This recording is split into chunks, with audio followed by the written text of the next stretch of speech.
Sir ఒక block buster కథ తెచ్చాను. సార్ ముందు కథ చెప్పండి సార్. బ్లాక్ బస్టర్ కాదనేది ఆడియన్స్ చూసుకుంటారు. కథ ఏముంటది సార్? మనకు ఒక స్ట్రాంగ్ హీరో ఉంటాడు.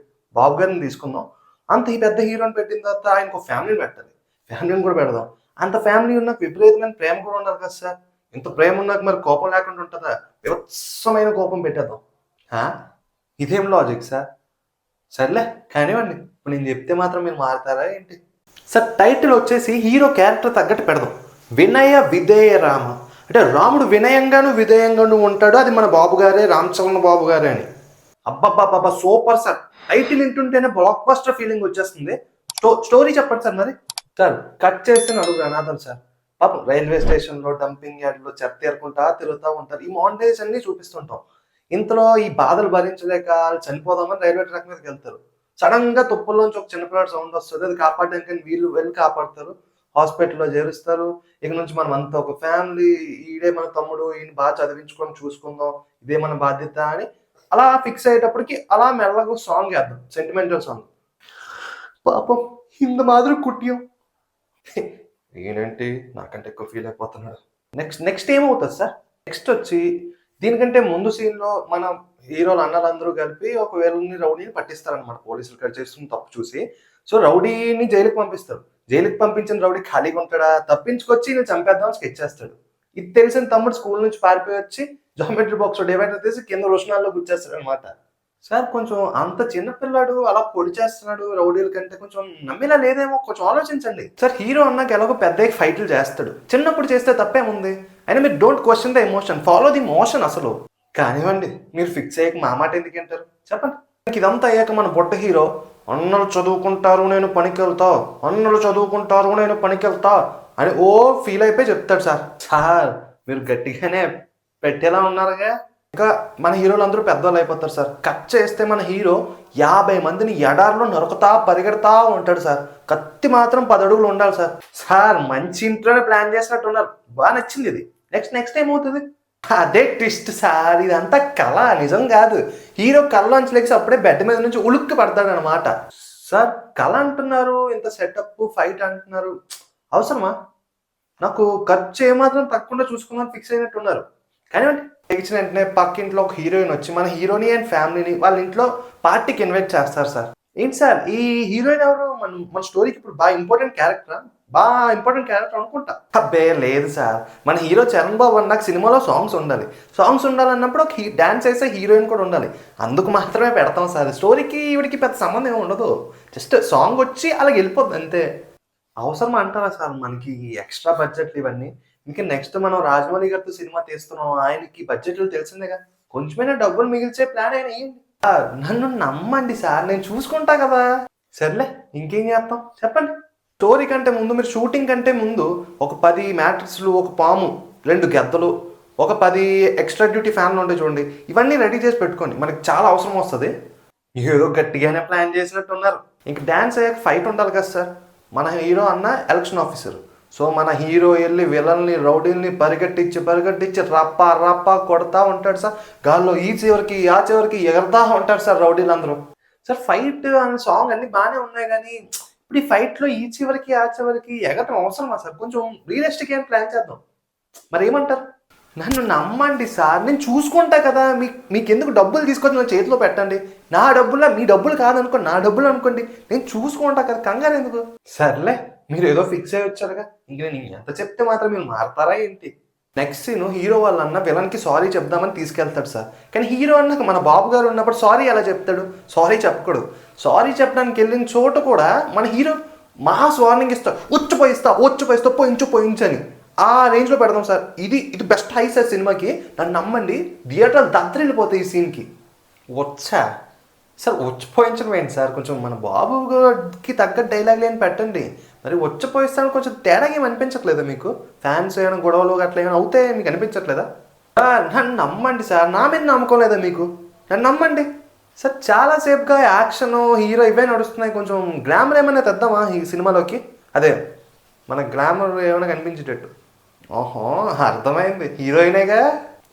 సార్ కట్ చేస్తే హీరో కోపం అని చెప్పి వాళ్ళు వదులందరూ కలిపి హీరోకి పెళ్లి చేద్దాం ఫిక్స్ అవుతారు. సో పెళ్లి చూపులకి వెళ్ళినప్పుడు అక్కడ హీరోయిన్ని పైన కింద ముందు వెనక అన్ని యాంగిల్లో పెట్టి ఇంట్రో ప్లాన్ చేశాను సార్. చాలా బాగుంటుంది. అన్ని యాంగిల్ ఎందుకు సార్, డైరెక్ట్ స్ట్రైట్ యాంగిల్లో పెట్టి ఫేస్ చూపించి ఇంట్రో ఇస్తే సరిపోద్దేమో కదా. నాకు ఎక్కడో తేడా కొడుతుంది సార్. సర్లే కానివ్వండి. ఇంక నెక్స్ట్ ఏంటి, సాంగే కదా. పెళ్లి చూపుల తర్వాత హీరో హీరోయిన్ లవ్లో ఉంటారు. ఇంకా లవ్ ఉన్నాక పాట ఉండాలిగా, డ్యాన్స్. మరి బాబు గారు ఉన్నప్పుడు డ్యాన్స్ వేయించాలిగా. తస్సాదియా లెట్స్ డూ ద మమ్మీ, ఒక మంచి మంచి రొమాంటిక్ సాంగ్, ఒక డ్యూయట్ లాంటిది మంచి డ్యాన్స్ స్టెప్లు ఉండే సాంగ్ ప్లాన్ చేశాను. చూసుకో, చాలా బాగుంటుంది సార్. తస్సాదియా లిరిక్స్ కొంచెం బాగాలేనట్టు ఉన్నాయి. మంచిగా లిరిసిస్టులకి డబ్బులు ఇచ్చి మంచి వాళ్ళు పెట్టించుకొని మంచి రాయిద్దాం. ఏమంటారు? కొంచెం డబ్బులు ఖర్చు పెడదాం వాటి మీద కూడా, ఫైట్స్ మీద కాకుండా. డబ్బులు ఎందుకు సార్ వేస్ట్ చేయడం? అంత ఎక్కువ ఉంటే నాకు ఇవ్వండి. ఇంకొక లాస్ట్లో ఇంకో ఫైట్ ప్లాన్ చేద్దాం, ఎక్స్ట్రా ఫైట్ మంచి ప్లాన్ చేద్దాం. ఇంక ఇంటర్వెల్ సార్, మన హీరో ఫ్యామిలీని ఎత్తుకెళ్ళిపోయి హీరోని సారీ చెప్పమని అడుగుతారు విలన్కి. కానీ ఇక్కడ పెద్ద ఇంటర్వెల్ బ్లాక్ ప్లాన్ చేద్దాం సార్. హీరో సారీ చెప్పాలా వద్దా అని సతమతం అవుతుంటే ఇంటర్వెల్ చాలా బాగుంటుంది. అరే ఇప్పుడు హీరో ఫ్యామిలీని ఎలా కాపాడతారు సార్? చాలా ఇంట్రెస్టింగ్ ఉంది. ఇక్కడ ఏమవుతుంది, నెక్స్ట్ ఏమవుతుంది? ఇక్కడే ట్విస్ట్ సార్. బీహార్ బ్యాచ్ వస్తుంది. ఎక్కడి నుంచి వస్తుందని ఎవరికి తెలియదు. మీరు నన్ను అడగండి. వచ్చి బాంబులు వేస్తారు, విలన్స్ అందరినీ డిస్ట్రాక్ట్ చేస్తారు. మన హీరో ఫ్యామిలీతో సేఫ్ అయిపోయి తప్పించుకుంటాడు. సార్ ఏంటి సార్ సడన్గా అయ్యి మామూలు ఎక్స్పెక్టేషన్స్ పెంచలేదు. నెక్స్ట్ ఏమవుతుంది సార్? చెప్పండి త్వరగా చెప్పండి. మరి ఇంటర్వెల్ అయిపోయిందిగా, నెక్స్ట్ ఏమనుకుంటున్నారు మరి? ఇప్పుడే ఇంటర్వెల్ తర్వాత ఆడియన్స్ అందరూ వచ్చారు కదా సార్. ఫ్రెష్గా ఉండడానికి ఒక మంచి సాంగ్ ప్లాన్ చేశాను. రామ లవ్స్ సీత, అంటే హీరో హీరోయిన్ లవ్ అని చెప్పేసి ఒక మంచి సాంగ్ ప్లాన్ చేశాను. రిలీఫ్ కోసం ఇంటర్వెల్ తర్వాత వచ్చారు కదా, అది అట్లా ఉంటుంది. అదేంటి సార్, ఇంటర్వెల్ ముందు అంత పెద్ద ఫైట్ పెట్టి అంత ఎక్స్పెక్టేషన్స్ పెంచి సడన్గా సాంగ్ అంటే మరి ఫైట్ ఎందుకు అయింది, ఏమైందో చెప్పరా? చూడండి మరి, కొంచెం ఏమవుతుంది చెప్పాలి, ఆడియన్స్కి తెలియాలి కదా ఏమైంది అని. నన్ను నమ్మండి సార్, మీకు ఎందుకు అంత భయం? నేను ఉన్నాను కదా, నేను చూసుకుంటా కదా. సరే సార్, సాంగ్ అయిపోయింది కదా, మరి ఇంటర్వెల్కి ముందు ఆ ఫైట్ ఏమైంది? అది ఇప్పుడైనా చెప్తారా, లేకపోతే డైరెక్ట్ క్లైమాక్స్ పార్ట్ 2 ఏనా? కట్ చేస్తే ఫ్లాష్ బ్యాక్ సార్.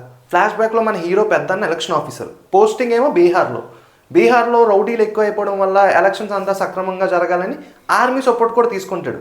కానీ మన మెయిల్మెన్లో ఏమైనా మామూలుడా? ట్రైన్డ్ ఆర్మీ పీపుల్ ఉన్న క్యాంప్కి వెళ్ళి ఆర్మీ పీపుల్ కత్తులతో కటారులతో చంపేసి వచ్చేస్తాడు అనమాట. అంత స్ట్రాంగ్ మన విలన్.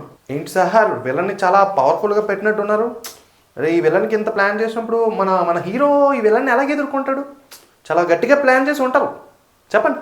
విలన్ వచ్చి మన హీరో బ్రదర్స్ అందరినీ బీహార్లో ఎక్కడో బార్డర్కి పట్టుకెళ్ళి చంపేద్దామని ప్లాన్ వేస్తాడు సార్. కానీ మన బ్రదర్ ఏమైనా నార్మల్గా తన కాళ్ళు తెలివి ఉపయోగించి పరిగెట్టుకుంటూ వెళ్ళి వాట్సాప్లో సిగ్నల్ ఎక్కడ దొరుకుతుందో చూసి వాట్సాప్లో లొకేషన్ పంపిస్తారు మన హీరోకి. అదేంటి సార్, మన అన్న అంతసేపు పరిగెడుతుంటే ఒక గణ తీసి కాల్ చేయకుండా వెళ్ళిన అంతసేపు సినిమా చూస్తూ ఉంటాడా? మన ఆవిడ ఎక్కడ పరిగెడుతున్నాడు, లేదా టచ్ అండ్ అవుట్ గేమ్లు ఏమైనా ఆడుతున్నాడు ఏంటి? అదే సార్ ఎమోషను, ఎలివేషను. ఇంకా మన విలన్ వచ్చి వీడు ఎవరికో వాట్సాప్లో మెసేజ్ పెట్టాడంటే ఆవిడ నాకంటా స్ట్రాంగ్ అని వీడు బిలీవ్ చేస్తున్నాడు. సో వాడికంటే నేను స్ట్రాంగ్ అని వీడు ముందు ప్రూవ్ చేసుకోవాలని చెప్పి ఆయన చంపకుండా హీరో వచ్చేంత వరకు వెయిట్ చేస్తూ ఉంటాడు సార్ అదే ఏడాదిలో. అయినా ఎందుకు సార్ ఈ విలన్ అంతా రొటీన్గా దొరికిన పాముని చంపకుండా హీరో వచ్చేంత వరకు వెయిట్ చేసి వాళ్ళ చేతుల్లో దెబ్బలు తినడం బాగా రొటీన్గా ఏమి అనిపించట్లేదా? ఏమో కొత్తగా రాద్దామా? పామ్ అంటే గుర్తొచ్చింది సార్. మీరు షూటింగ్ స్టార్ట్ అవ్వడం ముందు ఒక డేంజరస్ బ్లాక్ కోబ్రాని రెడీ చేసి పెట్టుకోండి, మనకు సినిమాలో చాలా అవసరం ఉంటుంది. సరే సార్, ఇప్పుడు హీరోకి అన్న ఎక్కడ ఉన్నాడు లొకేషన్ తెలిసిపోయింది. ఇప్పుడు మరి పెద్ద ఆర్మీ పోలీసులందరినీ సపోర్ట్ తీసుకుని అక్కడికి వెళ్ళి హీరోని ఎదిరిస్తారా?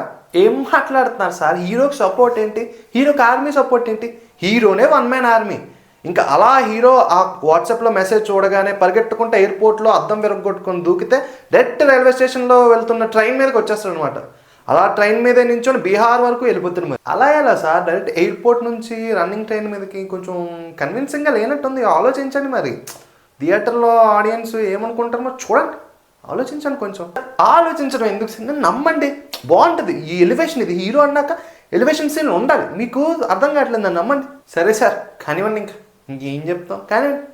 ఇంకా హీరో మన విలన్ ప్లేస్కి వచ్చేస్తాడు సార్. అది కూడా నార్మల్ కాదు, గుర్రం మీద అగ్నికణము అనుకుంటూ సాంగ్ వేసుకుంటా మధ్యలో 300 మందిని చంపుకుంటూ వచ్చేస్తాడు సార్. ఇంకా సడన్గా కట్ చేస్తే మన విలన్కి హీరో దొరికిపోతాడు. Shirtless, tattoo, Rambo type body, బాగుంటుంది. మంచి ఫైట్ ప్లాన్ చేద్దాం, బీభత్సంగా ఉంటుంది సార్. అదేంటి సార్, రామ్ చరణ్ గారు మగధీర సినిమాలోనే ఒక వారియర్ అయ్యి ఉండి 100 మందిని చంపడానికి అంతసేపు కష్టపడతారు. మీరు గుర్రం మీద వస్తే 300 మందిని అంటే కొంచెం కన్విన్సింగ్గా లేదు. సరే ఇప్పుడు 300 మందిని చంపాడు, సడన్గా అలా హీరో విలన్కి ఎలా దొరికిపోయాడు అంటారు మరి? అదేమైనా మనం మధ్యలో చూపిస్తామా లేకపోతే అంతేనా? అదంతా అవసరమా సార్? ఇంకా ఫైట్ ఉంటుంది, మన బాబు ఫుల్ హల్క్ మోడ్లోకి వచ్చేస్తాడు, కత్తి పట్టుకొని నరుకుతా ఉంటే రప్ప రప్ప నరికిన దెబ్బకి ఆ తలకాయలు ఎగిరి పడితే గద్దలు వచ్చి క్యాచర్ పడతాయి సార్ నోట్తో. ఇప్పుడు వాటికి ట్రైనింగ్ ఇవ్వాలా సార్? మనం ఆ గద్దలు తీసుకొచ్చి మనం ట్రైన్ చేయాలా క్యాచర్ ఎలా పట్టాలి అని? అవన్నీ సీజీలో చూసుకుందాం సార్. ఇంకా డైరెక్ట్ మనం కట్ చేస్తే క్లైమాక్స్కి వెళ్ళిపోదాం. క్లైమాక్స్లో ఎలానో మన హీరో బాబు గారు కాబట్టి, రామ్ చరణ్ బాబు గారు కాబట్టి విలన్ని చంపేస్తాడు, హీరో ఫ్యామిలీని సేవ్ చేసుకుంటాడు, ఇంకా అలా నడుచుకుంటా వెళ్తాడు. సినిమా బాగుంటుంది సార్. డబ్బులంతా మనం ఫైట్స్ మీద ఎక్కువ పెట్టేస్తున్నాం, కొంచెం స్టోరీ స్క్రీన్ ప్లే మీద కూడా కొంచెం పెడదాం, మంచి వాళ్ళని తీసుకొచ్చి రాయిద్దాం. కొంచెం ఆలోచించండి, సినిమా అప్పుడు బాగుంటుందేమో, ఇప్పుడు ఇంకా బాగుంటుందేమో. కొంచెం స్టోరీ స్క్రీన్ ప్లే మీద కూడా కాన్సన్ట్రేట్ చేద్దాం, ఏమంటారు? ఫ్యూచర్లో అఖండ తీసి అఖండమైన విజయం సాధిస్తా సార్, నన్ను నమ్మండి. మీ దగ్గర ఎంతైతే డబ్బు ఉందో అంతా తీసుకొచ్చి నా చేతిలో పెట్టండి, ఆ డబ్బు మీది కాదు నాదన్నట్టు చూసుకుంటా నేను. ఇఫ్ దాట్ సౌండ్స్ ఇంట్రెస్టింగ్, ఈ ఛానల్కి సబ్స్క్రైబ్ చేసుకొని ఈ వీడియోకి ఒక్క లైక్ కొట్టండి. అలానే మీ ఫ్రెండ్స్ ఎవరైనా ఉంటే ఒక నలుగురికి షేర్ చేయండి.